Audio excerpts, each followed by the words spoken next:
What is going on, everybody? Welcome back to the channel. After Sound here, bringing you Golem Overlord content today. We also stream right here in this channel every Tuesday, Thursday, and Sunday morning, so come by and say hello. All right, guys, I want to talk just very quickly and briefly about the price of part. And, this was, I don't talk about the price or the value of part often, mainly because this was never an ROI play for me, but it does have an impact. And the broader point of what I'm trying to get at is like, what are the stats then that matter in the game? But we'll get to that in a minute.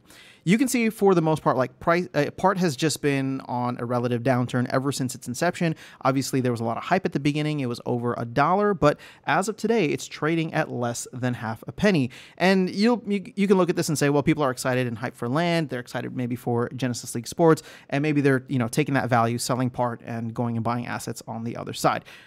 Sure, but at the end of the day, the general downtrend has been there, and I personally think it will continue to go. Now, again, this is not financial advice. I'm not trying to make a prediction and say like, hey, this is what we need to do to get the value of part up. At the end of the day, I don't know that you can do that, right? And I'm not saying that that's a bad thing. This is not me throwing shade. Here, if we just take a look at the statistics, for example, right, the amount of part circulating has only gone up. I remember even just a couple of weeks ago, this was at 700, 800,000. Now we're at 1.3 million.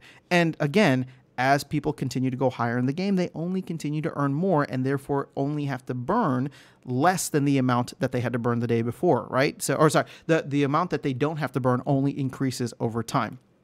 So thinking that through, what does that mean for the game, and what does that mean for the different stats and well, not abilities, but the different items that you can have in the game?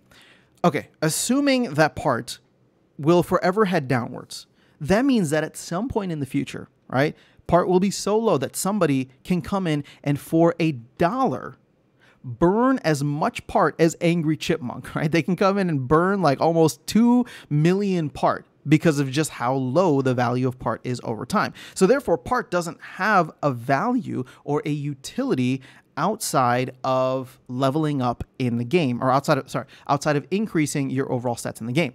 And the reason I corrected myself there is because then that would mean the only ability or stat that has any value long term is, or if it's not, it should be, and this is me talking to Yixin, it should be your prestige and your level in the game.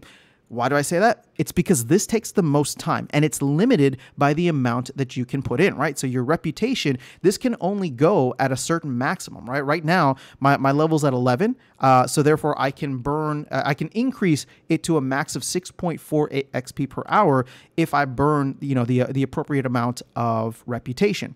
But it's still going to take time. So this is what I'm saying, where somebody in 6 months from now can come in and let's say the part of price is essentially nothing. They can pay $1, $2, whatever it is, whatever the price is. $1 divided by infinity, or sorry, $1 divided by 0 is, obviously not possible from a mathematical perspective for all my math nerds out there. But one divided by 0.00000 whatever is going to be essentially infinity, right? So at that point, somebody could come in and burn whatever they need across all of these different items and catch up within the game. But the only thing that they wouldn't be caught up with is your level. And right now, level gives you a certain, amount of benefits, but I would say the biggest thing at this point is probably the amount of shards that are coming into the game, right? As you increase your level, the amount of shards that you get, your shard drop chance increases as well.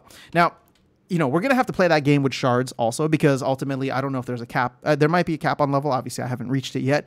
But if we continue to just go up, people get more and more shards. And it's just like, well, what are you going to use shards on? Yes, there's cool stuff in the inventory and in game. And hopefully there'll be other things, right, that Yixin's working on. Again, I'm still very bullish on Yixin. I'm still very excited about where this project is going. But when it comes down to it, this is what I'm working on now. And I put out a video a while back saying that like I'd been sleeping on prestige, I'd been sleeping on level. So now like I'm hyper focused on just getting as high as quickly as possible, as high in level as quickly as possible for somebody clips that. So at the end of the day, my whole point with this is that is where all the value should be driven. Now, maybe other changes will come into the game between now and 6 months from now when part is whatever. Maybe there'll be some kind of event that happens that makes part deflationary. I don't know. But at the end of the day, right? At the end of the day, if we continue on this trend, which I expect to go on unless Yixin is going to fundamentally change the entire tokenomic structure. I expect us to continue on this trend where part is almost like an in-game currency. You earn it and then you could use it for whatever, but it's not going to have value outside of the game. It's only going to have value inside the game. Then at the end of the day, it's all about level. It's all about prestige and getting to those higher levels or echelons within the game. But I'm curious to know who else, if you've been thinking about this long term or just kind of like from a high level, what are your thoughts on that? What are your thoughts just in general on prestige level and the game overall? I know that there might be some people out there who are salty about the price of part. We can get into that discussion. I just, that was never the focus of my coverage of this game on the channel. And so thinking through the future, I'm trying to figure out like where the real value lies, not from a financial standpoint, but from a game standpoint, right? Because if somebody can come in the future, 6 months and spend $1 and then be at the same level that I'm at, it kind of takes away the value. So my hope is that there's going to be more time-based things, more time-based benefits outside of just level. But if it is just level, then I think all of the benefits should be locked up into level and prestige. So that's all I have for you guys in this video. Let me know your thoughts in the comments below. Otherwise, I'll catch you all in the next one and see you around the game. Take care.